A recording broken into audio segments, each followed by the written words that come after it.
अप्रैल 2026 को आम आदमी पार्टी ने राज्यसभा सचिवालय में एक चिट्ठी भेजी जिसमें साफ साफ लिखा था कि राघव चड्ढा को आम आदमी पार्टी के टाइम स्लॉट में बोलने की अनुमति ना दिया जाए।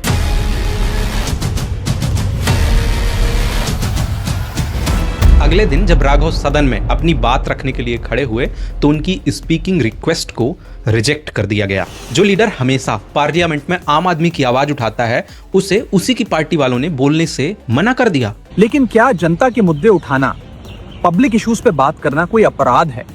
क्या मैंने कोई गुनाह कर दिया, कोई गलती कर दी? Have I done something wrong? एक बात बताऊं, बड़े बुजुर्ग लोग जब मुझसे कहा करते थे ना कि बेटा ये राजनीति ना एक गंदा दलदल है, तो मुझे बिल्कुल भरोसा नहीं हुआ करता था। मुझे लगता था अरे ऐसा थोड़ी होता होगा।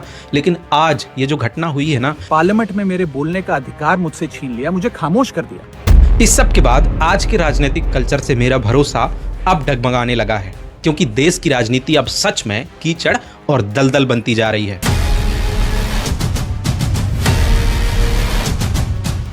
राघव चड्ढा पता है कौन है? 1988 में दिल्ली में पैदा हुआ 38 साल का युवा सांसद। हाँ, पंजाब से राज्यसभा सांसद है आम आदमी पार्टी से, और आम आदमी पार्टी के साथ है साल 2012 से। जब इन लोगों की शुरुआत हो रही थी ना, लगभग तभी से राघव आम आदमी के साथ दृढ़ता से काम करते आ रहे हैं। दिल्ली यूनिवर्सिटी से ग्रेजुएशन किया, 22 साल की उम्र में चार्टेड अकाउंटेंट बन गए और लंदन स्कूल ऑफ इकोनॉमिक्स से EMBA किया है। और ऐसी ही छोटी सी उम्र में आम आदमी पार्टी जैसी बड़ी पार्टी के नेशनल स्पोक पर्सन और ट्रेजरर बन गए। अब पहले समझते हैं कि लोग राघव चड्ढा को आखिर इतना पसंद कर क्यों रहे हैं। तो इसके पीछे है शिक्षा और युवा सोच। इन्हें ठीक से पता है कि देश के ज्यादातर लोगों की समस्याएं क्या हैं। मैं सरकार से निवेदन करता हूं कि हर भारतीय को एनुअल हेल्थ चेकअप का लीगल राइट दिया जाए। और आज मैं उन्हीं सिटीजन्स की जो टोल प्लाजा पे हैरेसमेंट फेस करते हैं, उनका मुद्दा आपके सामने रखना चाहूंगा। छोटी छोटी समस्याएं ढूंढते हैं, उनके लिए आवाज उठाते हैं और सरकार से लड़कर झगड़कर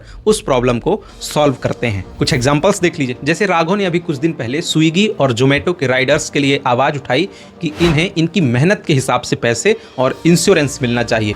सर, मैं बात कर रहा हूं जोमेटो और स्विगी के डिलीवरी बॉयज की। सर, आज मैं इनका दर्द इस सदन में रखना चाहता हूं। इन्हें भी सम्मान मिलना चाहिए, ये आपके घर तक खाना पहुंचाते हैं। जो एक ब्लिंकिट के राइडर हैं, चलें डिलीवर करके आए। यस सर, चलें। इसलिए ये अपने हिस्से का सम्मान, रिस्पेक्ट ये लोग भी डिजर्व करते हैं। फिर इसके बाद राघव ने आवाज उठाई कि ये जो टेलीकॉम कंपनियां हैं ना, ये हमारे साथ स्कैम कर रही हैं। सर, आज मैं प्री पेड प्लान के जो मोबाइल यूजर्स हैं उनकी ओर से 2 समस्याएं उठाना चाहता हूं। सर, पहली समस्या है कि रिचार्ज खत्म होने के बाद आउटगोइंग के साथ साथ इनकमिंग कॉल का भी बंद होना। दूसरी समस्या जो टेलीकॉम ऑपरेटर का 28 दिन का मंथली रिचार्ज। हर इंसान को एक साल में, जबकि 12 महीने होते हैं ना, लेकिन 13 बार रिचार्ज कराना पड़ता है। क्यों? एक छोटी सी ट्रिक इन लोगों ने लगाई है कि आप 28 दिन का रिचार्ज करिए और 28 करके आपको 13 बार रिचार्ज कराना पड़ता है। इसके साथ ही एक सीरियस स्कैम और करती हैं टेलीकॉम कंपनियां सबके साथ कि अगर आपका रिचार्ज खत्म हो गया है तो आप किसी को कॉल नहीं कर पाएंगे। ये बात तो समझ में आती है, लेकिन आपको भी कोई कॉल नहीं कर पाएगा, ये तो लगभग बदतमीजी हुई ना। राघव चड्ढा ने स्ट्रांगली आवाज उठाई है कि अगर आपका रिचार्ज खत्म हो जाता है तो आपकी आउटगोइंग बेशक बंद हो जाए, लेकिन इनकमिंग और जो बैंक के OTP, जरूरी OTP आते हैं, वो चालू रखना चाहिए। जितने डेटा का पैसा हमसे लिया जाता है उतना डेटा हमें यूज करने दिया जाए, वो एक्सपायर ना हो। ये हमारे मेहनत के पैसे से खरीदा गया डेटा है। आप खुद सोच के बताओ, क्या ये मुद्दा जरूरी नहीं था? राघव ने अगली आवाज उठाई बैंक की मनमानी लूट के ऊपर। सर, थर्ड मेरा प्रपोजल है no bank charges for not maintaining minimum account balance. Bank साल भर में एक ग्राहक से कई बार छोटे छोटे अमाउंट के रूप में अलग अलग प्रकार की फीस लेता है, और कई बार तो ग्राहक को पता भी नहीं चलता कि बैंक ने किस बात की फीस काट ली। राघव ने कहा कि बैंक को बताना होगा कि हम किस बात के पैसे काट रहे हैं, और साल में एक बार एक साथ जितने भी पैसे लगते हो, फीस हो, वो सब आप बता के काट लीजिए। कम से कम ग्राहक को, आम आदमी को पता तो रहेगा कि हमने किस बात की फीस दे दी, किस बात के चार्जेस बैंक ने हमसे ले लिए। इसके बाद एक बहुत बड़ा ट्रेंडिंग मुद्दा राघव ने उठाया कि उड़ान योजना जब से सरकार ने चलाई है तो लगभग हर क्लास का व्यक्ति फ्लाइट का इस्तेमाल कर पा रहा है, लेकिन एयरपोर्ट में अगर उसे प्यास लग जाए तो पानी की बोतल खरीदने के लिए उस मिडिल क्लास के व्यक्ति को सोचना पड़ता था। राघव ने कहा कि ऐसा बिल्कुल नहीं होना चाहिए। एयरपोर्ट में अगर लग्जरी काउंटर हैं तो एक सामान्य काउंटर भी होना चाहिए जहां हर क्लास का व्यक्ति एक नॉमिनल चार्जेस में चाय, पानी और नाश्ता तो कर सकें। और आपको जानकर हैरानी होगी कि राघव चड्ढा उस पार्टी में नहीं है जिसकी पूरे देश में सरकार है। इसके बावजूद भी इनके मुद्दों में इतना दम था कि विपक्ष में होने के बावजूद भी सरकार ने इनकी बात सुनी और इनके उठाए गए लगभग सभी मुद्दे आज जमीनी स्तर पर एग्जीक्यूट होते हुए दिखाई दे रहे हैं। अब ऐसे में एक आम आदमी को कैसे समझ आएगा कि यार बंदा इतना अच्छा काम कर रहा है, विपक्ष वाले तक इसकी बात मान रहे हैं, देश के अंदर इसका कोई हेटर नहीं है, तो इसकी पार्टी वाले ही इसे क्यों दबाने में लगे हुए हैं? सवाल तो उठता है ना।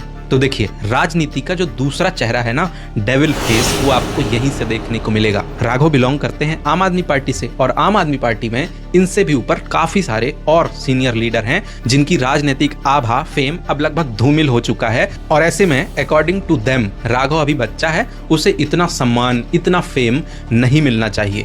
और आपको पता है, एक और बुद्धिमान व्यक्ति ने ये सब कुछ पहले ही प्रिडिक्ट कर लिया था। देखो, मैंने जब हुआ था मैंने तभी कह दिया, मैंने ये गया इसको नहीं छोड़ेगा। उनकी शादी पे हमको भी बहुत बधाई आई। नहीं, मैंने कहा इसको छोड़ेगा नहीं, इसको आप निश्चित रूप से, क्योंकि आप इतने ज्यादा डरे हुए हैं भाई कि आपको आभा बर्दाश्त ही नहीं है किसी।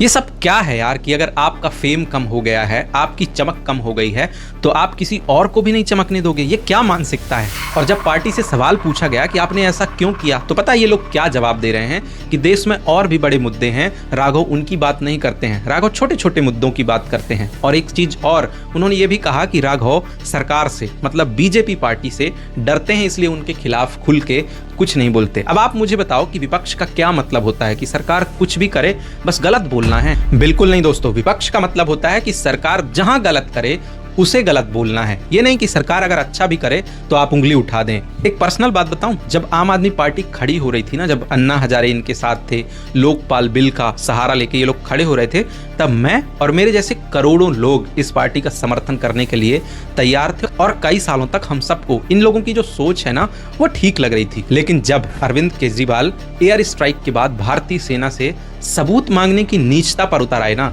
तब से वो लोग जो इनकी सोच का समर्थन करते थे, उन सब ने इनका साथ छोड़ दिया। यार, आप सरकार के ऐसे कामों का खुल के विरोध करो ना, कि जो देश के लिए अच्छा नहीं है, देश की जनता के लिए हितकारी नहीं है, उन कामों का विरोध करो, जनता आपके साथ खड़ी हो जाएगी। लेकिन अगर आप ऐसा करने लगोगे कि सरकार कुछ भी कहे, कुछ भी करे, हमें तो केवल विरोध ही करना है और अपनी पार्टी के सभी सदस्यों से विरोध ही कराना है, तो ऐसे कैसे चलेगा?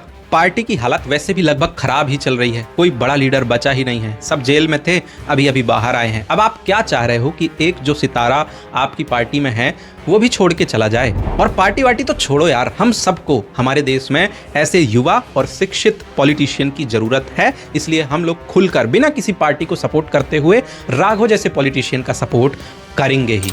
आप लोग भी कमेंट में मुझे बताओ कि क्या आपको राघव के मुद्दे, उनका काम करने का तरीका पसंद आता है या नहीं। और ऐसे और वीडियोस के लिए तुरंत सब्सक्राइब कर लो। मैं उन्हें भी कुछ कहना चाहता हूँ। मेरी खामोशी को मेरी हार मत समझ लेना। मेरी खामोशी को मेरी हार मत समझ लेना। मैं वो दरिया हूँ जो वक्त आने पर सैलाब बनता है। जय हिंद।